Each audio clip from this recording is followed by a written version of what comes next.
All right, hello guys, welcome aboard. Today I'm going to be tackling the day 15 of this Advent of Cyber that's been uh, it's been released by TryHackMe, right? So we looks like we're going to be looking into some Active Directory today. So let's get right into this. Be it ever so heinous, there's no place like domain controller, right? So ahead of SOCMAS, the team decided to do a routine security check on one of their Active Directory domain controllers. Upon some quick auditing, the team noticed something was off. Could it be that the main controller has been breached? With sweat on their brows, the SOC team smashed the glass and hit a panic alarm. There's only one person who can save us. Okay. Learning objectives. Learn about the structures of Active Directory, learn about common Active Directory attacks, and investigate a breach against an Active Directory. Connecting to the machine. So before moving forward, review the questions in the connection card shown below. Okay, sure. We're going to be using an attack box. Do I need an attack box? Okay, no, we won't be using an attack box, so it means our Kali VM won't be necessary. But we are going to be using a Windows machine, if I understand correctly, right? For which we're going to be given some credentials to log into it. Okay, so if the VM is not visible, use the blue show split view button at the top of the page. The credentials to connect this machine are here. Okay. You will need to be connected to TryHackMe VPN to do so. Yeah, sure. Uh, Introducing Active Directory. So before diving into Active Directory, let us understand how network infrastructures can be mapped out and ensure that access to resources is well managed. This is typically done through directory services, which map and provide access to network resources within an organization. The Lightweight Directory Access Protocol, LDAP, forms the core of directory services. It provides a mechanism for accessing and managing directory data to ensure that searching for and retrieving information about subjects and objects such as users, computers, and groups is quick. Active Directory, AD, is therefore a directory service at the heart of most enterprise networks that stores information about objects in a network. The associated objects can include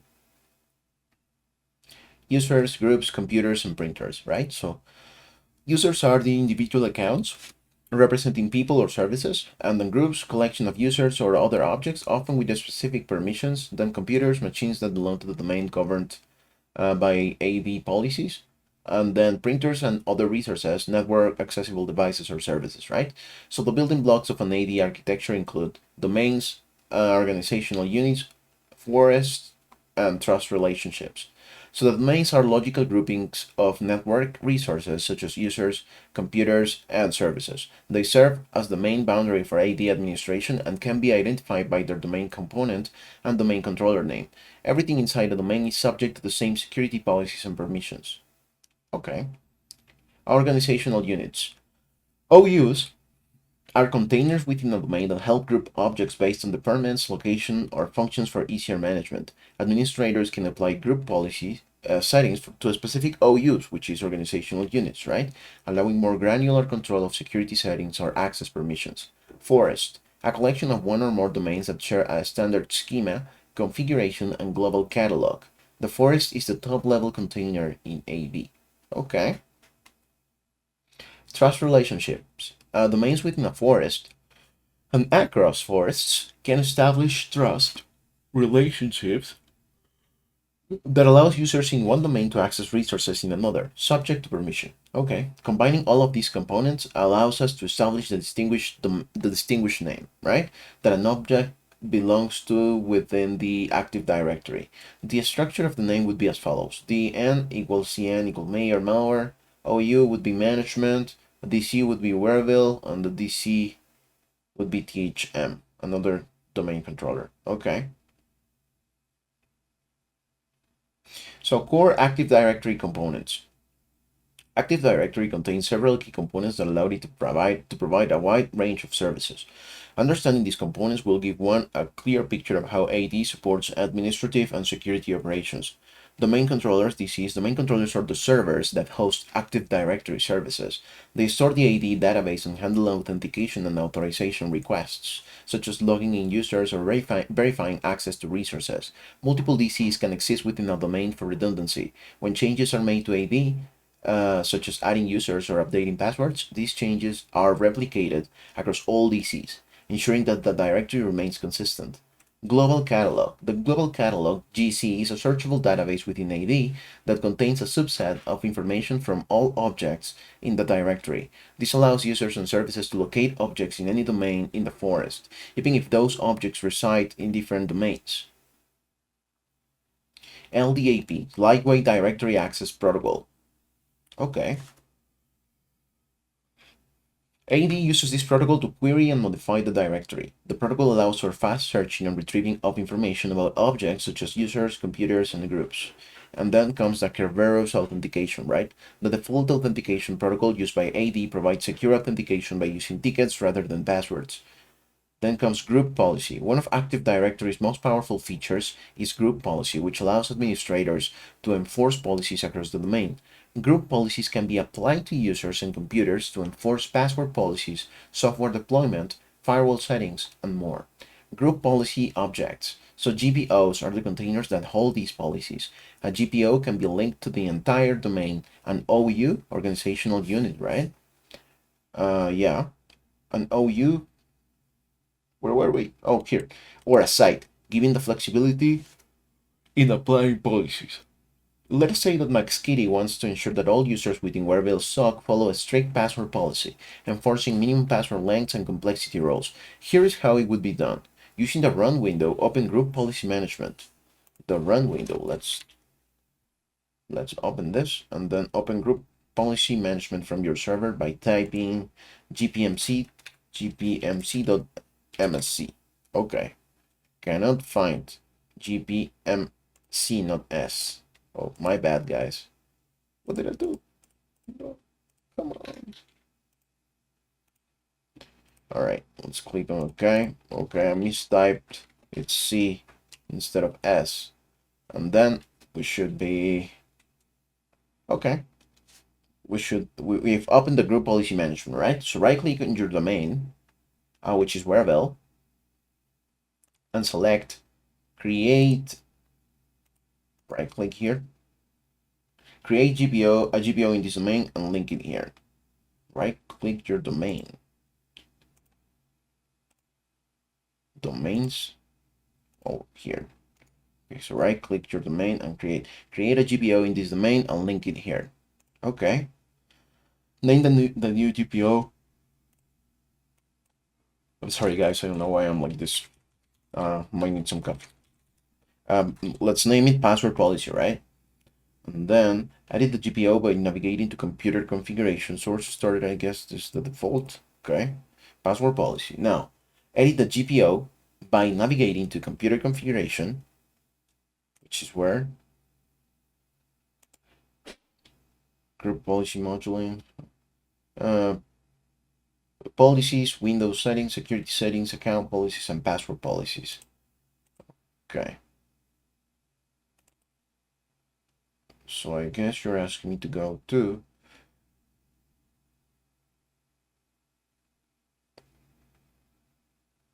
password policy. Yeah, here. No, you want me to go edit the GPO, which is the group policy object, right? By navigating to computer configuration.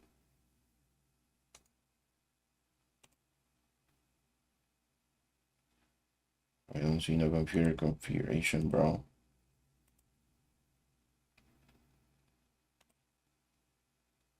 Oh, here. Navigate policies. Could this be? No settings defined. Password policy.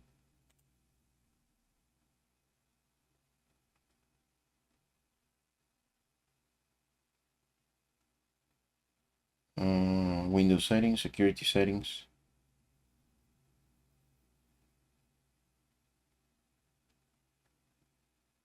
Edit the GPO, which is password policy, right? We have to edit this. So how do we go about that? If I right click, I can click on edit. Okay. And now computer configuration. Yeah. We go to policies. Yeah. And now we will go to Windows settings, which is here. Okay. We found it. Found it, guys. Come on. I don't hear the claps. then security settings, right? Security settings, and then account policies. Okay. Then password policies. I'm sorry. Okay. Password policy. Okay. Configure the following settings. Configure minimum password length 12 characters. Okay. Minimum password length. I'm going to modify this. Define this policy setting. Not password required. No. 12. Apply. Okay. Now enforce password history 10 passwords. Okay. Define this policy. Passwords remember. Only 10, sir. Thank you very much. Okay. Now maximum password age 90 days. Maximum password age is gonna be, define the setting here, 90. Apply. What's going on? Because the volume maximum password age is now 90 days, the setting of the following items will be changed to the suggested values. Sure. 90 days. Okay. 90 days. Minimum password age. They did not specify, right? So it's no biggie. Password must meet complexity requirements enabled. Password must meet complexity requirements enabled. Okay. That's it. Click OK and then link this GPO to the domain or specify OUs you want to target.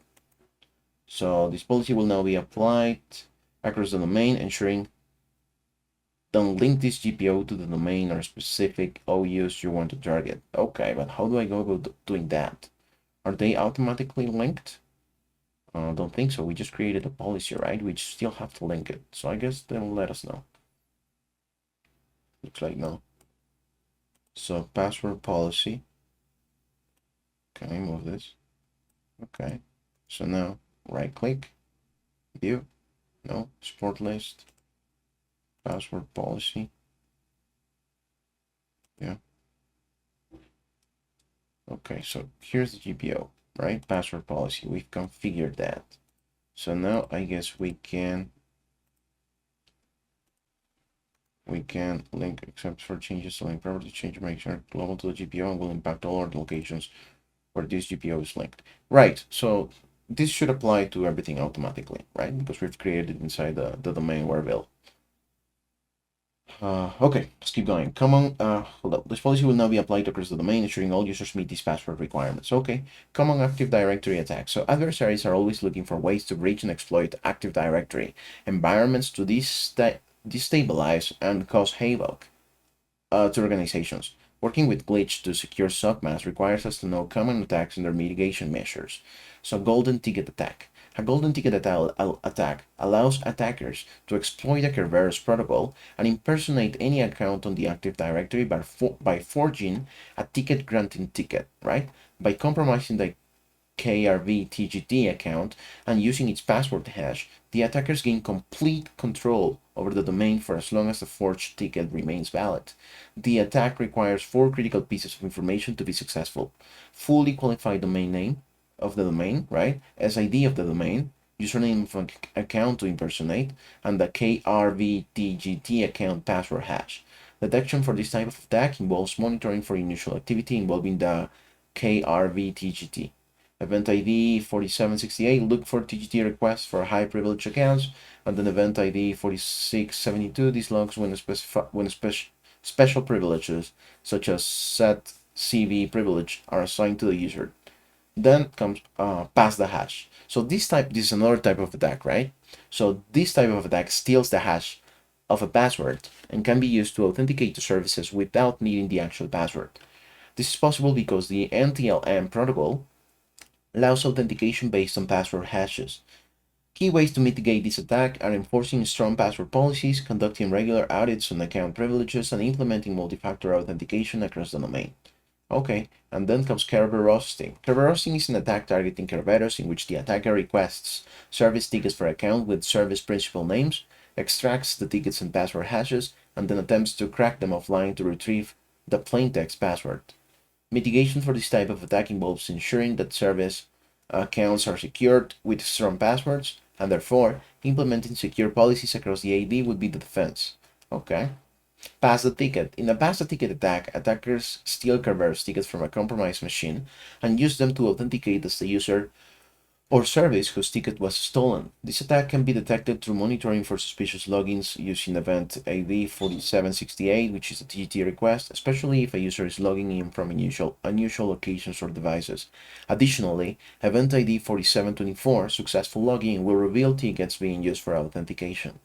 So malicious GPOs. Adversaries are known to abuse group policy to create persistent, privileged access accounts and distribute and execute malware by setting up policies that mimic software deployment across entire domains.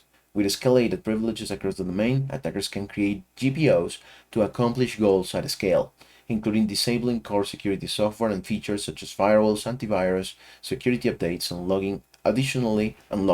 Additionally, scheduled tasks can be created to execute malicious scripts or exfiltration data from affected devices across the domain. To mitigate against the exploitation of group policy, GPOs need to be regularly audited for unauthorized changes. Strict permissions and procedures for GPO modification should also be enforced. Yeah. Skeleton key attack. In a skeleton key attack, attackers install a malware backdoor to log into any account using a master password. The legitimate password for each account will remain unchanged, but attackers can bypass it using the skeleton key password. Okay. Then comes investigating an Active Directory breach. Group policy. Okay. As previously discussed in this task, group policy is a means to distribute configurations and policies to enroll devices in the domain. For attackers, group policy is a lucrative means of spreading malicious scripts to multiple devices. Reviewing group policy objects, GPOs, is a great investigation step. In this section, we will use PowerShell to audit our GPOs. First, we can use the getGPO commandlet to list all GPOs installed on the domain controller.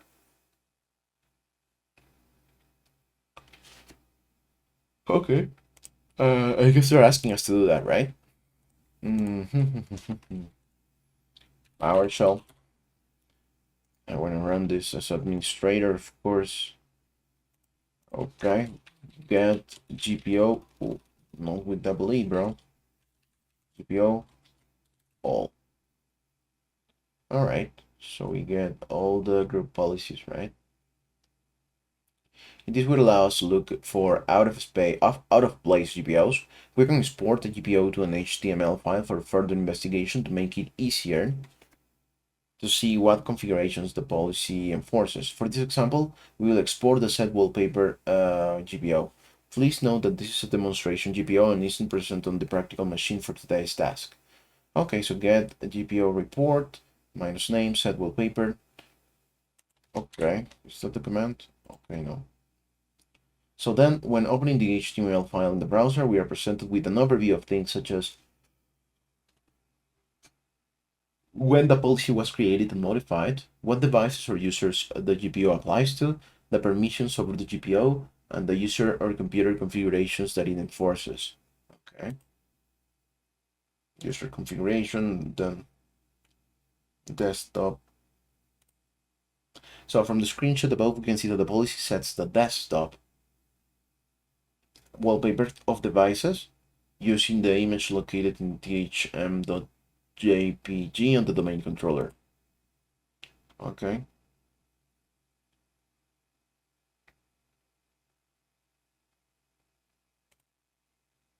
Domains are naturally likely to have many GPOs. We can use the same getGPO commandlet with a bit of PowerShell foo to list only those GPOs that were recently modified. This is a handy snippet because it highlights policies that were recently modified, perhaps by an attacker. Okay. What I'm gonna do is just take note of this command for future reference, right? So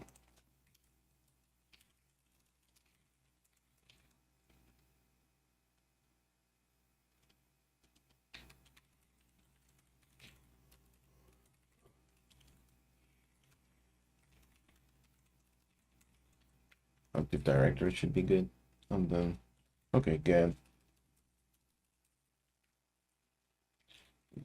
GPO minus all new pipe where object and this dot modification time, and then select object display name modification time. Okay, so this should be the command. Okay, let's copy what I have just written. What is the command? Okay, now if I paste, oh yeah, it's not gonna work. It's good practice to type this out. GPL group policy minus all where object, and then here dollar underscore dot modification time, and then close, and then pipe select object display name modification time. Okay, now what? The full domain policy, the full domain controllers policy, password policy, malicious CPO. Yeah, sure. So these are the group policies that were created recently, right? Modification time. You filter them by modification time. But how do you know how many of them are going to be shown? So, okay. So event viewer. Windows comes packaged with the event viewer. This invaluable repository stores a record of system activity, including security events, service behaviors, and so forth. For example, within the Security tab of Event Viewer, we can see the history of user logins, attempts, and logoffs. The screenshot below shows a record of the user CMN addict attempting to log in to the device. All categories of events are given an event ID. The table below provides notable event IDs for today's task. 4624 is a user account has logged on. 4625 is a user account failed to log on. Okay. 4672 special privileges have been assigned to a user. Okay. 4768 TGT Kerberos ticket was requested for a high privileged account. Okay, what I'm gonna do is just screenshot this.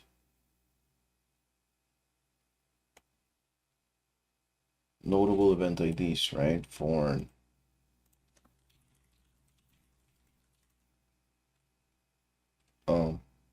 events in Active Directory. Yeah, that's it. Okay, user auditing. So user accounts are a valuable and often successful method of attack. You can use the event viewer IDs to review user events and PowerShell to audit their status. Attack methods such as password spraying will eventually result in user accounts being locked out, depending on the domain controller's lockout policy.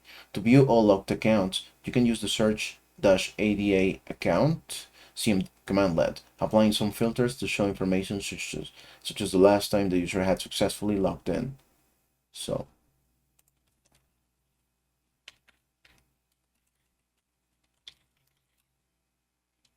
to view all of accounts, applying some filters. So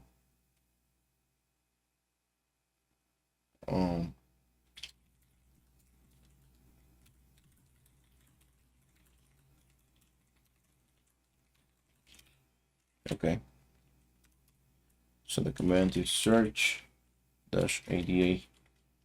count minus locked out select object name some account name locked out last logon date distinguished name.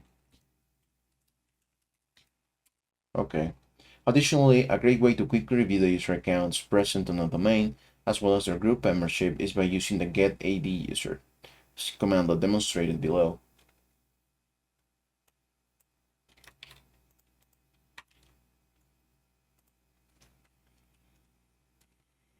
Okay, this should be a relevant command, right? GetAdUser, and then filter, and then just all users, that way you use the asterisk, and then properties, member of, and then select object name, send account name, and then add name equal groups, and then expression equal dollar underscore dot member of.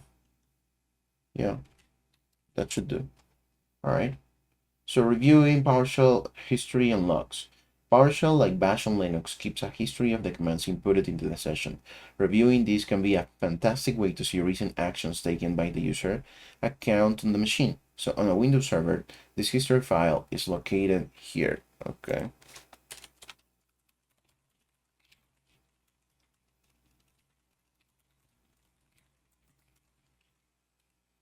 sure.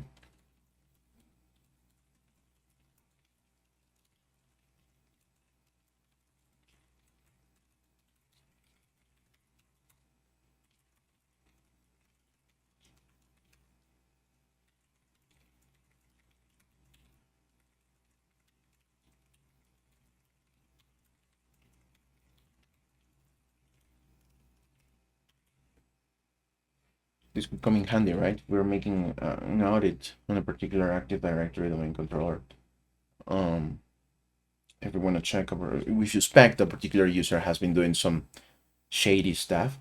Huh. We should be able to look into that with in this location. Okay, this file history is located here. Data, Microsoft, Windows, PowerShell, PS, read line, console, host, history.txt. Okay.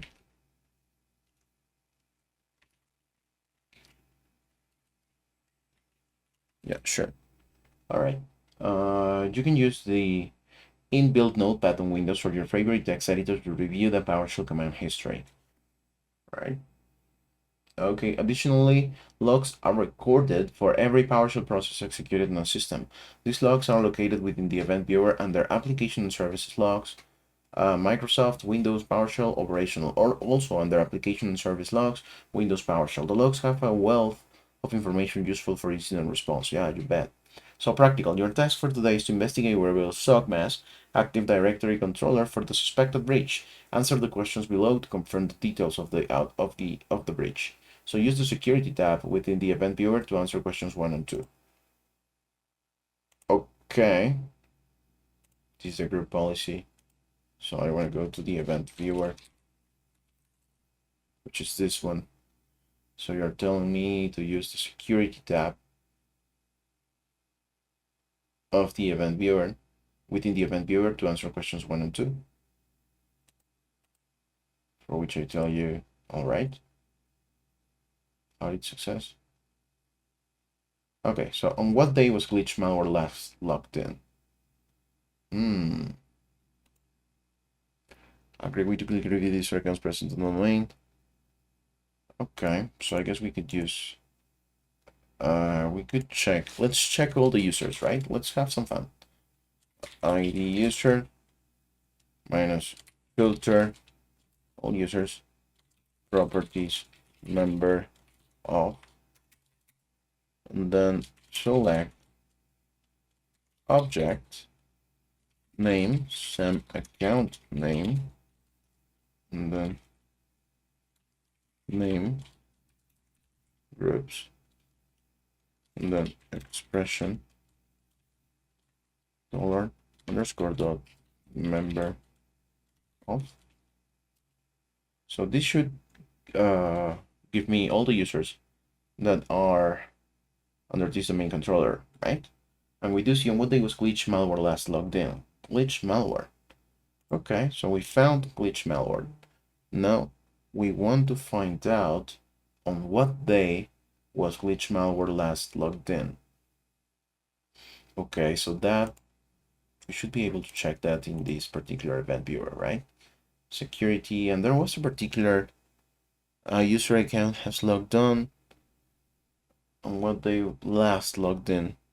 Okay, 4624. So what if we do filter and then event level, event sources, all event IDs. Yeah, 46, 46, 24. All users, just glitch malware. Just that, dude. Filtered logs and security source, number of events. So there aren't many events, but I don't see any. What is going on? What's going on, boy?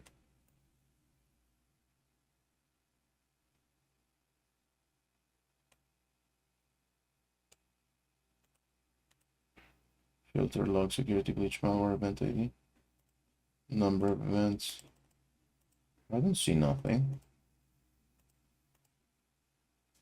Date and time. Okay, let's just review this. Because event viewer, yeah. So yeah, that's where I went. Windows comes packaged with the event viewer. This invaluable repository stores a record of system activity. Yeah, for example, within the security tab, which is where we are at, tab of event viewer, we can see the history of user logins, attempts, and logoffs. The screenshot below shows a record of the user's Natic attempting to log into the device. Yeah. Filter. What if I want to clear this? And then, okay.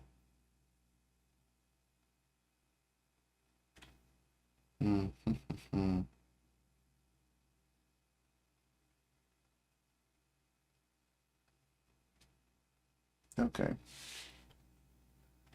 So why is this filter current log? I want to filter it. Not all users, just this particular user. Glitch malware. Just glitch underscore malware. I just want to see the records for this particular user. Are you gonna load or what? I think it's because it's too slow because I'm using here. They give me credentials, so I might decide to just yeah, add. So the server name is this one. Then the password is wearable administrator. And the username, I mean, and then the password is this AOC investigations. The domain. I don't think I have to put it here. So what about now? I mean, could not find the address for the server. What are you talking about, boy? RDP plus server. Hey, Brian, remember you will need to be connected to TryHackMe VPN to do so, which I am. So maybe then 109. Oh, come on. What are you doing? Then 109.246. Then the username is administrator, and then the password is AOC investigations. Let's check this out real quick. AOC investigations. Yeah, the domain is wearable. Connect. Come on. Come on now. I see you. All right. The remote has been closed. Connection be configured with another connection. Exit split view. Now, should be faster now. So let's toggle dynamic resolution. Yeah, sure. So we're in security, right? Security. Filter log sources by glitch malware event ID. Number of events 0. No, impossible.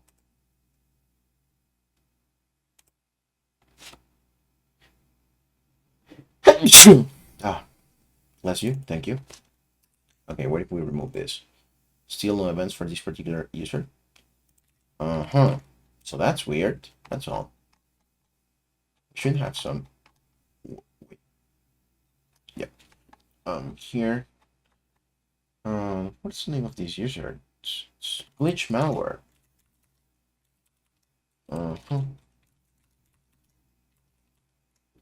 What was the command that we ran? So what if we go here? No. Glitch malware. That's the account.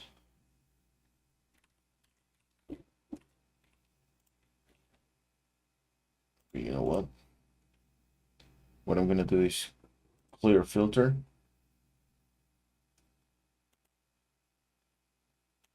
Zero events? What are you talking about? Okay, now we're talking.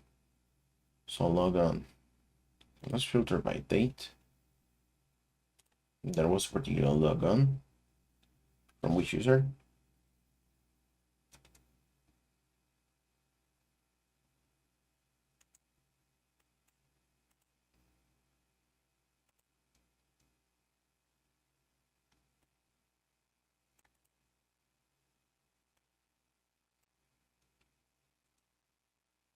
Okay, let's filter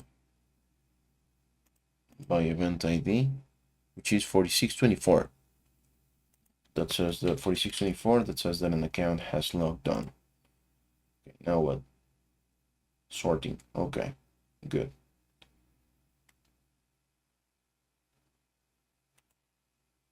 So what if I click on the first one? All right. I'm just looking for the user. Where's the user? I want to see which user this logon belongs to. Friendly view. Microsoft computer. Where will they see? Keywords logged. User not found? What's that supposed to mean? Is there anyone with a particular user? Looks like no.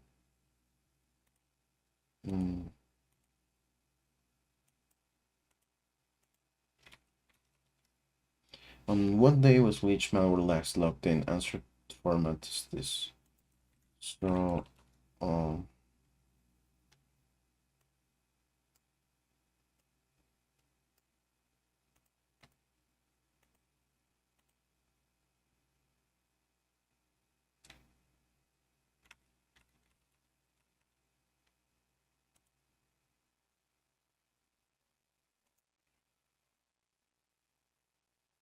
glitch malware.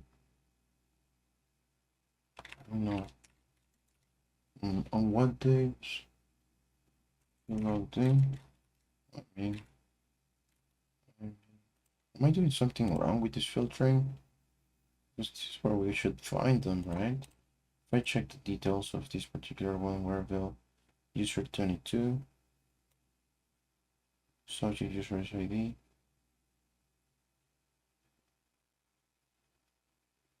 I don't find no username. I only get a computer name, but not a username.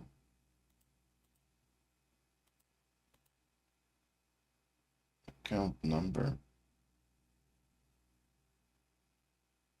An account was successfully logged in. Yeah, but which?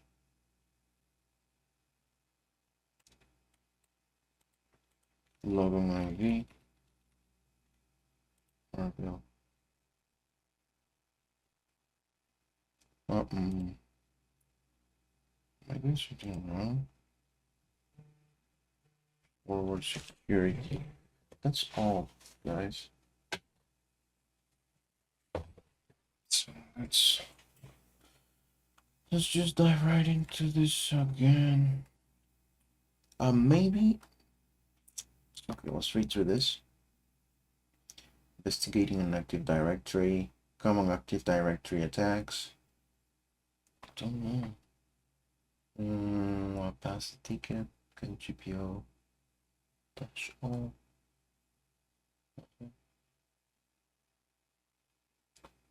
User attitude.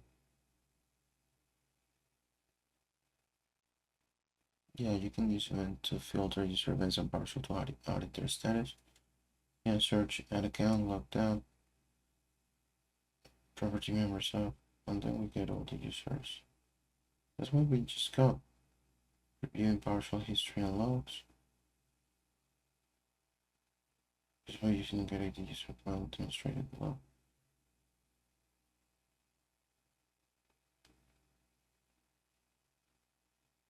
are valuable and often successful at top of attack. You can use the event viewer IDs to review user events and PowerShell to audit their status. Yeah, to view logged accounts, you can use a search ADA account. Minus. Applying some filters to show information, such as the last time the user had successfully logged in. Okay, so this is kind of something I would like to run. Here, search AD account.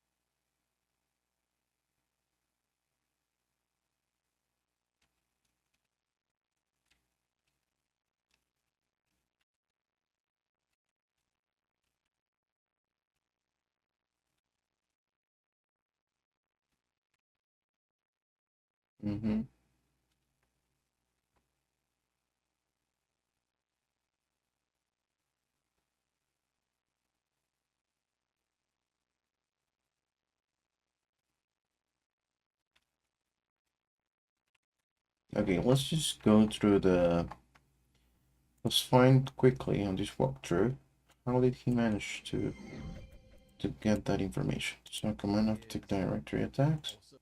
Sure, brother. Investigating. Default domain controller policy and this set wallpaper cheat. This is investigating. Did in the users the answer to question 1 and 2. I will mark that complete. I'm safe doing it. On what day was glitch malware last logged in? Yeah. I'm going to show you a trick. I'm looking for glitch malware when they were logged in on the security tab of Event Viewer. So we will go to Event Viewer, the security tab. Typical is a misnomer for that. And then I'm going to go to Find, Cheat here. If you're not cheating, you're not trying. Do a Find Next. Boom, I found one. And we could continue to search through this. What we're going to see, that was October 7th. And I can tell you that because this is based off of Microsoft is going to show it. In this case, it's the security ID. Okay. Security ID. System. No one's ID. So, bye. It's glitch malware. Okay. So what now?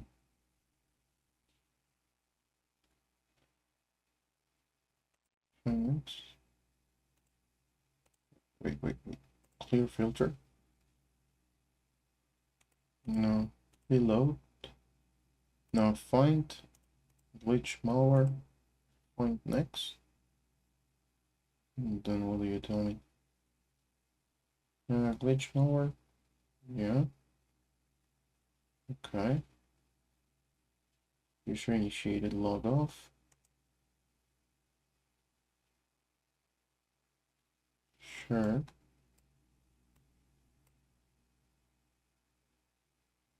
Oh, okay. Again. Find next. Okay, here's where we found them.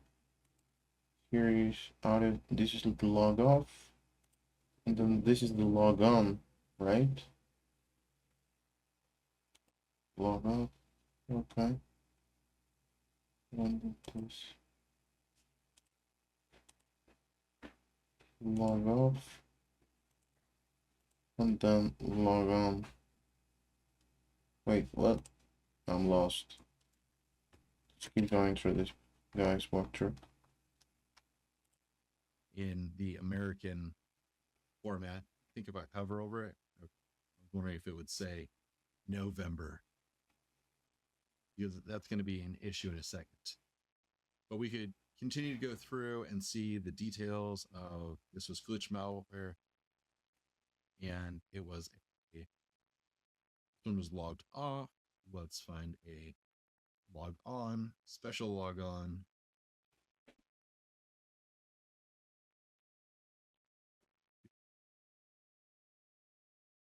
Wait to that find.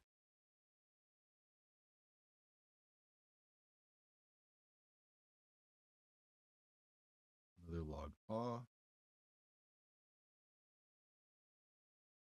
Special log on. Glitch malware with a special log on November 7th. Oh, I see you. So let's go up. Right? Now let's find glitch malware next. Yeah, you found, but this is a log off. So if we go to the next, another log off, log off, log off, special log on. Okay, looks like we found what we were looking for. And the date is he was logged last time on this particular date. So will this work? We'll see. Nope. Oh, it's day and month, right? So we 07, 11. Yeah, that's it.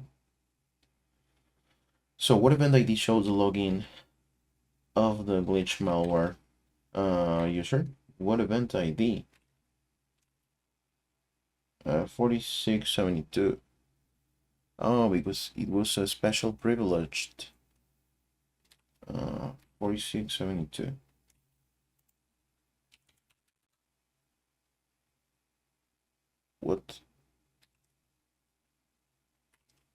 What event ID shows the login of the glitch malware user?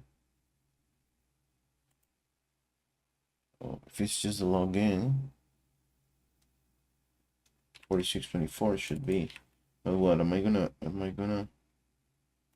gonna be looking for another logon, but normal logon this time, I guess.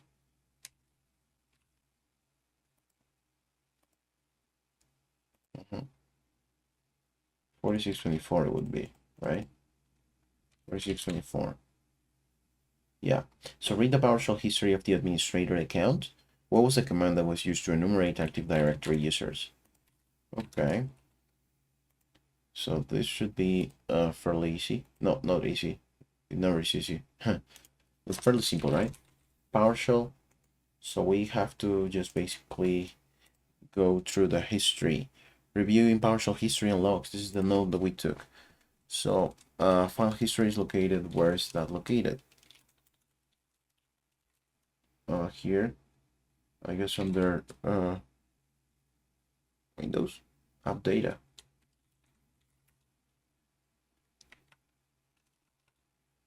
Yeah.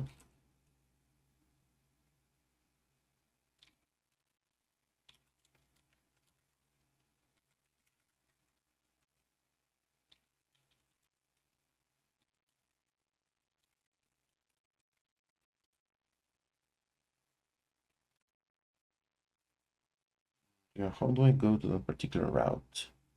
To Microsoft and then Windows. So what if I go to Windows?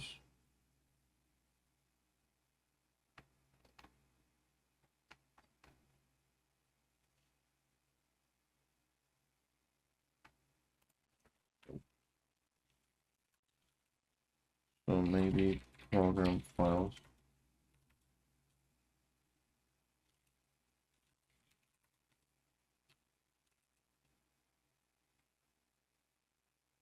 Windows Media, Windows PowerShell. Maybe there. Windows PowerShell. No, maybe. Nope. PS readline. Uh, read the PowerShell history of the administrator account. That file is located. So okay, so let's just open the File Explorer and see if we can find this particular here. Microsoft. Where's up data?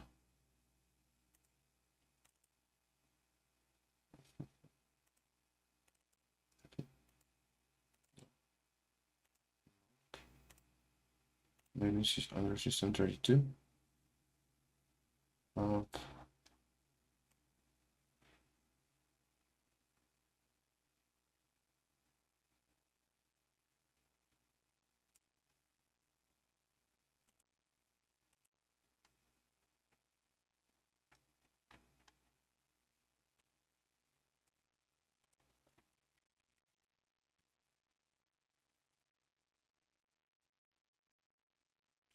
Okay, it looks like we found it. Config system profile, app data, and then this is not what we were looking for. Local roaming. So I don't know. And if I don't know, let's go through the walkthrough, right? I don't see that. 4620. See users administrator to get to administrator home. And I don't see an app data. We have to look at hidden. Okay, it's in the administrator homepage. Let's go. Users, administrator. I don't see it either. I guess we have to toggle the hidden items. And then we get the app data. And then Microsoft and then Windows. So local, I guess.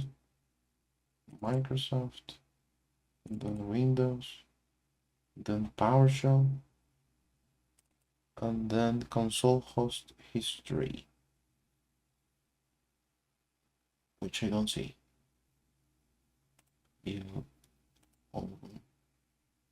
starter profile data non-interactive. WF, what is this?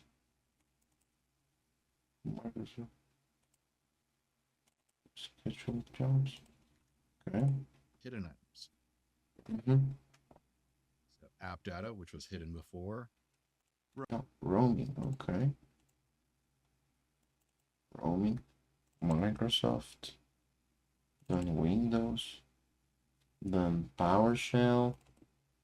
Then console host history. Okay, this is the file. So what was the question? Read the PowerShell history of the administrator account. What was the command that was used to enumerate Active Directory users?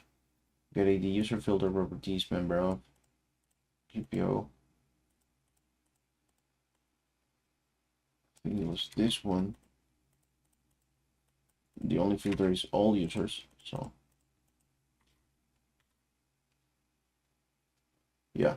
So look in the PowerShell log file located in Application and Services Logs, Windows PowerShell.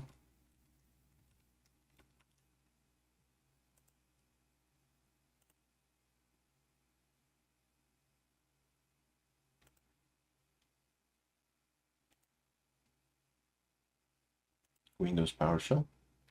Okay, what are you asking me here? What was Glitch Malware's set password? Glitch Malware's. Uh,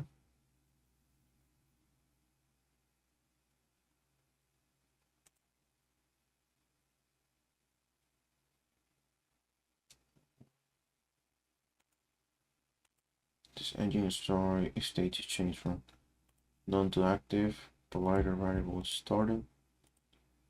Oh, this is available stopped. Okay. So what are we looking at here? Looking at the PowerShell log file located here. This is the PowerShell log file, I guess. What was Glitch Malware's set password? What is the hint? Use the find option to search for the word password. Find password. We found something.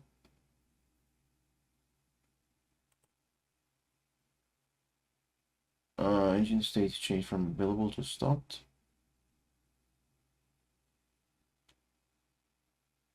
Keywords classic. What if I go to details? Stopped. PowerShell.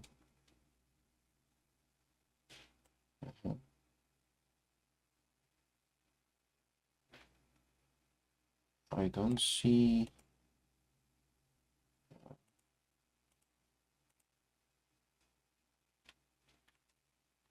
Look in the PowerShell log file located here. What was glitch malware's set password? I don't see it. Do you?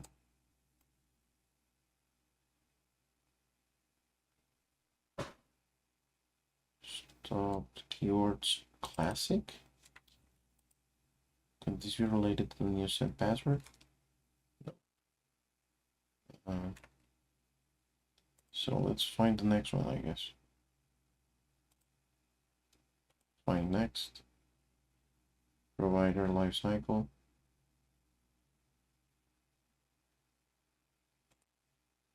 Engine states changed. Started. Not available.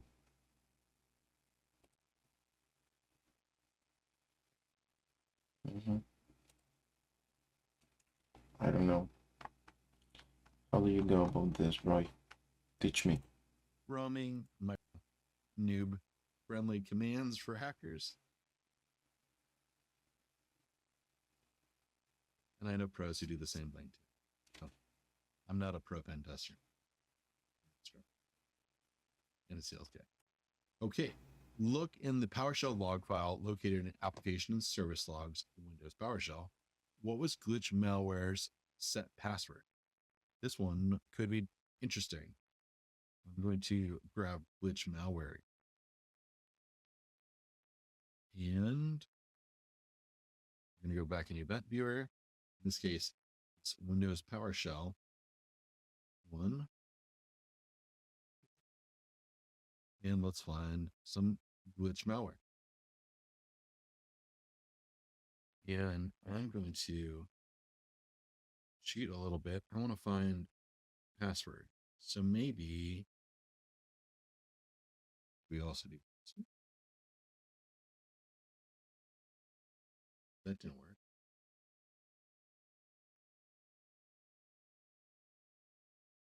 Perhaps what we can do, let's filter the logs for user glitch malware.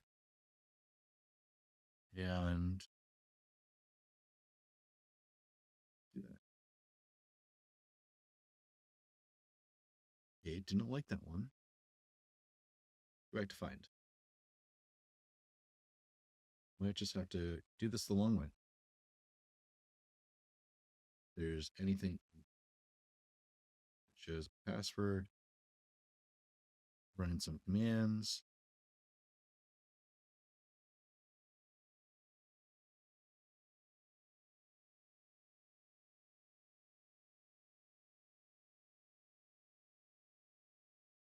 Go through everything that says glitch malware. This could take a while. There might be a faster way of doing this. Thinking of a PowerShell script I would try to run.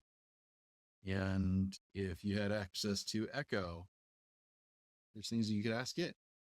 Ooh, here's logger, host name, host application. Nothing that's passwordy to me. I'm looking for one like that then. Hold up. I'm gonna just filter this. So,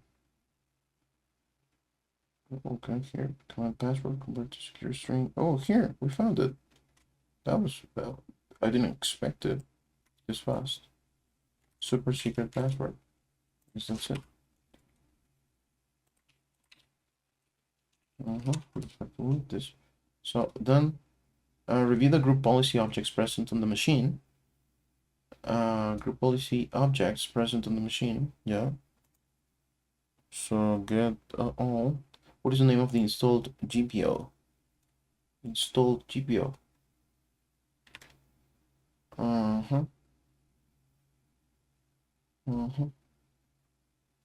In the event viewer. Could be here in the group policies. So review the group policy objects present in the machine. What is the name of the installed GPO? Review the group policy objects. What is the name of the installed GPO? Malicious GPO, glitch, malware, persistence. Okay. Can I copy? Yeah. Okay. Oh, I can't copy from there. So it's malicious GPO dash glitch malware, then persistence. Okay, that was something that messed with my mind a bit. That was good. That was good. If you enjoyed this task, feel free to check out the Active Directory hardening room. I believe I have already completed this before. All right, because it was part of some learning path in TryHackMe, right? So, but this was a few months back. So yeah, so I had to study again because I haven't been doing pen testing lately. I've been mostly building web applications for work, and that's that. So yeah, guys, that's everything for day 15 of this Advent of Cyber. I'll see you guys in the next video. Keep learning, keep pushing yourselves, right? See you around.